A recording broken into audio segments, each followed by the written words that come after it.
ರಾಜ್ಯದ ಪ್ರಸಿದ್ಧ ದೇವಾಲಯಗಳಲ್ಲಿ ದಿನದಿಂದ ದಿನಕ್ಕೆ ಪ್ರಸಾದಕ್ಕೆ ಡಿಮ್ಯಾಂಡ್ ಜಾಸ್ತಿ ಆಗ್ತಾ ಇದೆ.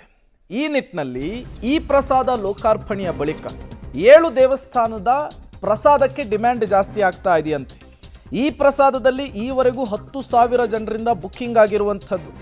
ಕೇರಳ, ಮಹಾರಾಷ್ಟ್ರದಿಂದಲೂ ಕೂಡ ಪ್ರಸಾದಕ್ಕೆ ಬೇಡಿಕೆ ಬರ್ತಾ ಇದೆಯಂತೆ.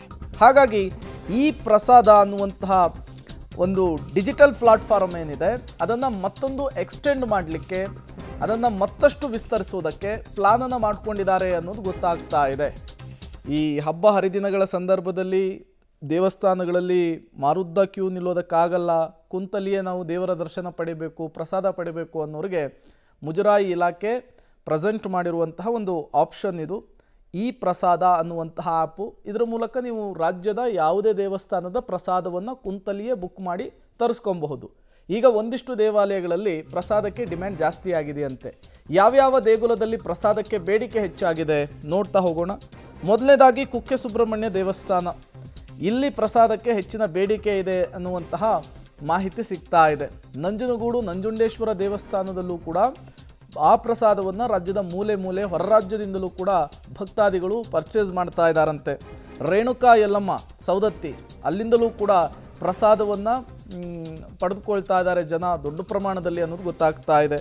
ಜೊತೆಗೆ ಹುಲಿಗೆಮ್ಮ ದೇವಸ್ಥಾನ, ಬೆಂಗಳೂರಿನ ದೊಡ್ಡ ಗಣಪತಿ ಟೆಂಪಲ್ಲು, ಕೊಲ್ಲೂರು ಮೂಕಾಂಬಿಕಾ ದೇವಸ್ಥಾನ, ಎಲ್ಲ ದೇವಸ್ಥಾನಗಳಿಂದಲೂ ಕೂಡ ಈ ಪ್ರಸಾದ ಆ್ಯಪ್ ಮೂಲಕ ದೊಡ್ಡ ಮಟ್ಟದಲ್ಲಿ ಭಕ್ತಾದಿಗಳು ಪ್ರಸಾದವನ್ನು ತಾವಿರುವಂತಹ ಜಾಗಕ್ಕೆ ತರಿಸ್ಕೊಳ್ತಿದ್ದಾರೆ ಅನ್ನುವಂತಹ ವಿಚಾರ ಗೊತ್ತಾಗ್ತಾ ಇದೆ. ದಿನಾಂಕ 27 ಮಾರ್ಚ್ನ ತಾರೀಕು ನಮ್ಮ ರಾಜ್ಯ ಧಾರ್ಮಿಕ ಪರಿಷತ್ ಮುಖಾಂತರ ಈ ಪ್ರಸಾದ ಸೇವೆಯನ್ನು ನಾವು ಲೋಕಾರ್ಪಣೆಯನ್ನು ಮಾಡಿದ್ದು. ಒಟ್ಟು 14 ದೇವಸ್ಥಾನಗಳನ್ನು ಟ್ರಯಲ್ ಬೇಸಿಸಲ್ಲಿ ತೆಗೆದುಕೊಳ್ಳಲಾಯಿತು. ಸೊ ಆ ಲಾಂಚ್ ಆದ ನಂತರ ನಮ್ಮ ದೇವಸ್ಥಾನಗಳಿಗೆ ಹೆಚ್ಚಿನ ಪ್ರಮಾಣದಲ್ಲಿ ಆನ್ಲೈನ್ ಮುಖಾಂತರ ಪ್ರಸಾದದ ವ್ಯವಸ್ಥೆಯನ್ನು ನಮಗೆ ತಲುಪಿಸ್ಕೊಡಿ ಅಂತ ಹೆಚ್ಚು ಅಪ್ಲಿಕೇಶನ್ಗಳನ್ನು ಹಾಕಿದ್ದಾರೆ.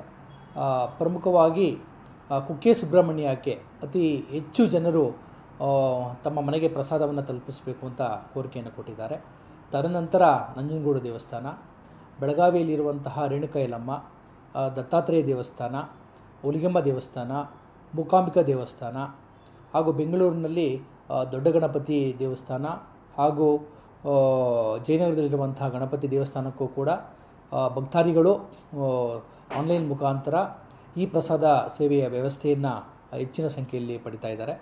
ಹೊರ ರಾಜ್ಯದ ಭಕ್ತಾದಿಗಳು, ಪ್ರಮುಖವಾಗಿ ಕೇರಳದವರು ಹೆಚ್ಚಿನ ಸಂಖ್ಯೆಯಲ್ಲಿ ಮೂಕಾಂಬಿಕಾ ದೇವಾಲಯಕ್ಕೆ, ಮಹಾರಾಷ್ಟ್ರದವರು ಹೆಚ್ಚಿನ ಸಂಖ್ಯೆಯಲ್ಲಿ ರೇಣುಕಾ ಯಲ್ಲಮ್ಮ.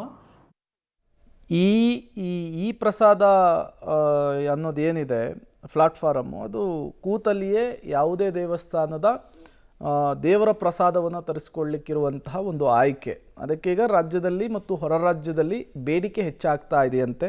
ಒಂದು 6-7 ದೇವಸ್ಥಾನಗಳ ಪ್ರಸಾದಕ್ಕೆ ಡಿಮ್ಯಾಂಡ್ ದಿನದಿಂದ ದಿನಕ್ಕೆ ಜಾಸ್ತಿ ಆಗ್ತಾ ಇದೆಯಂತೆ. ಡಿಮ್ಯಾಂಡ್ ಏನೇ ಇದ್ದರೂ ಕೂಡ ಅದನ್ನು ನಾವು ಪೂರೈಸ್ತೇವೆ ಅಂಥೇಳಿ ಈಗ ಮುಜರಾಯಿ ಇಲಾಖೆ ಕೂಡ ಮಾಹಿತಿಯನ್ನು ಕೊಟ್ಟಿರುವಂಥದ್ದು.